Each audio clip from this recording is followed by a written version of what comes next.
Welcome to நாத்தனார் kitchen. இன்றைக்கி அதிக சத்துக்கள் நிறைந்த சுவையான எள்ளு நிலக்கடலை உருண்டை செய்ய போகிறோம். உருண்டைன்னு சொல்லலாம், லட்டுன்னு சொல்லலாம். இதில் அதிகப்படியான சத்துக்கள் இருக்குது. அதுக்கு முன்னாடி ஃபஸ்ட் டைம் நம்மளோட சேனலை பார்க்குறவங்க சப்ஸ்கிரைப் பண்ணிக்கோங்க. அப்படியே பக்கத்தில் உள்ள பெல் ஐக்கானை கிளிக் பண்ணுங்கள். ஆல் ஆப்ஷன் பட்டனையும் ப்ரெஸ் பண்ணிக்கோங்க. அப்போ தான் நாம் போடுற புது புது வீடியோக்கள் உங்களுக்கு நோட்டிஃபிகேஷனாக வரும். வாங்க இப்போ எப்படி பண்ணலான்னு பார்க்கலாம். எள்ளு ஒரு 1/2 கிலோ எடுத்திருக்கோம். கருப்பு எள்ளு வந்து உடம்புக்கு ரொம்ப ரொம்ப நல்லது. அதை தூசி மண் இல்லாமல் புடச்சி எல்லாம் க்ளீன் பண்ணி எடுத்து வச்சுருக்கோம். நிலக்கடலை பருப்பு ஒரு 200 கிராம் அளவு எடுத்திருக்கோம். இதை 1-2 தான் தோலை தடவி எடுத்து வச்சு புடச்சி நிலக்கடலை பருப்பையும் எடுத்து வச்சுருக்கோம். கருப்பு எள்ளு வந்து ரொம்ப தூசியாக இருந்தால் வாஷ் பண்ணி நல்லா வெயிலில் காய வச்சு எடுத்து வச்சுக்கிறோம். மண்டை வெல்லம் 700 கிராம் அளவு எடுத்திருக்கேன். இது கூட ஏலக்காய், சுக்கு, ஒரு தேவையான அளவு நெய் எடுத்துக்கிறணும். இதில் வந்து விருப்பப்பட்டவங்க ஏலக்காய் சேர்த்துக்கிறலாம், இல்லாட்டி தேவையில்லை. இப்போ மண்டை வெல்லம், எள்ளு, நிலக்கடலை பருப்பு எல்லாத்தையுமே இப்போ வறுத்துக்கிறலாம். இப்போ ஸ்டவ்வில் ஒரு கடாய் வச்சு சூடான உடனேயே எள்ளை கொட்டியாச்சு. பாதியாக போட்டு 2 டைமாக வறுத்து எடுத்துக்கிறோம். அப்போ தான் அதோட நல்லா பொரியும், அந்த வாசனையும் நல்லாயிருக்கும். மொத்தமாக கொட்டி வறுக்கையில் ஒரு சிலது வறுபடாது. நான் அதிகமான அளவு பண்ணுறதுனால 2 டைமாக வறுத்துக்கிறேன். இப்போ நல்லா வறுக்கையிலே அது சடச்சடன்னு வெடிக்க ஆரம்பிக்கும். அந்த வாசனையை நான் கொஞ்சம் மீடியம் ஃப்ளேம்லேயே வச்சுக்கிறேன்னா நல்லா பொரியும். அந்த ஸ்மெல்லும் சூப்பராக வரும். பொரிஞ்சிருச்சுன்னா நம்ம எடுத்து தோலை இப்படி நசுக்கணும்னா மேலே உள்ள கருப்பு தோலெல்லாம் பிரிஞ்சு வர ஆரம்பிக்கும். நல்லா வெள்ளை கலரில் எள்ளு தெரியும். அதுதான் பதம். இப்போ நல்லாவே இந்த வெடித்து பொரிய ஆரம்பிச்சிட்டு இப்போ தனியாக அதை ஒரு தட்டில் கொட்டி எடுத்துக்கலாம். எல்லாம் வறுத்து எடுத்தாச்சு. இப்போ வந்து நிலக்கடலை பருப்பு வறுத்து, இது ஏற்கனவே வந்து வறுத்த கடலை தான். அதனால் ஓரளவுக்கு லைட்டாக சூடேறினா போதும். ரொம்ப இதை வறுக்க தேவை கிடையாது. இதையும் வறுத்து தனியாக எடுத்து வச்சுக்கிறணும். இப்போ தனியாக எல்லாத்தையுமே எடுத்து வச்சுக்கிட்டோம். ஒரு மிக்சி ஜார் எடுத்து அதில் கொஞ்சமாக சுக்கு எடுத்துருக்கேன். நான் கட்டி சுக்காக இருக்கிறதுனால இந்த அளவு எடுத்திருக்கேன்.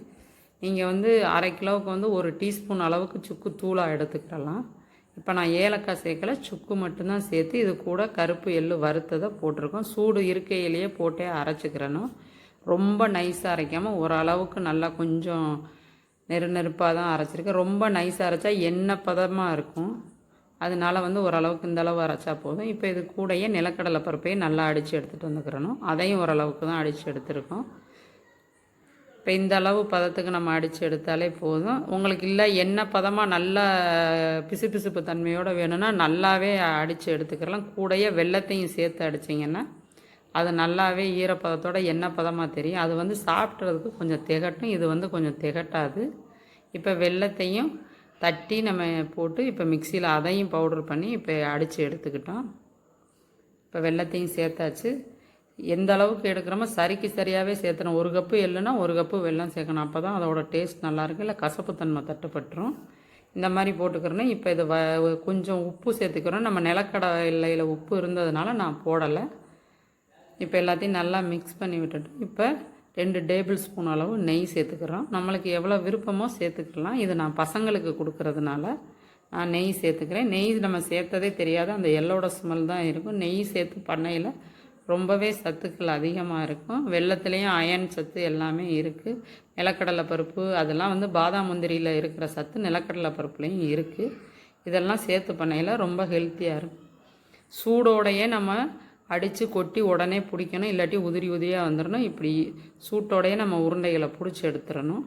இந்த மாதிரி செஞ்சோன்னா தான் நல்லா கெட்டியாக நல்லா உருண்டை உதிராமையும் நல்லாவும் இருக்குது. இந்த மாதிரியே எல்லாத்தையும் நம்ம பிடிச்சி எடுத்துக்கிறணும். இப்போ எல்லா எள்ளு உருண்டைகளையும் பிடிச்சாச்சு. உருண்டைகளை பிடிச்சி எடுத்தாச்சு. இப்போ இதில் வந்து அதிகப்படியான சத்துக்கள் இருக்குது. இது எல்லாருமே சாப்பிடலாம். குண்டாக இருக்கிறவங்க சாப்பிடக்கூடாதுன்னா இல்லை. இதில் ரொம்பவே நல்ல கொலஸ்ட்ரால் தான் இருக்குது. நம்ம அளவாக எடுத்துக்கிறணும். எலும்புகளுக்கெல்லாம் பெண்களுக்கு இது ரொம்ப நல்லது. பசங்க எல்லாருக்குமே இது ரொம்ப நல்லது. இது பெரியவங்க வந்து இதை கம்மியாக எடுத்துக்கலாம். பசங்களுக்கு இது நிறையா கொடுக்கலாம்.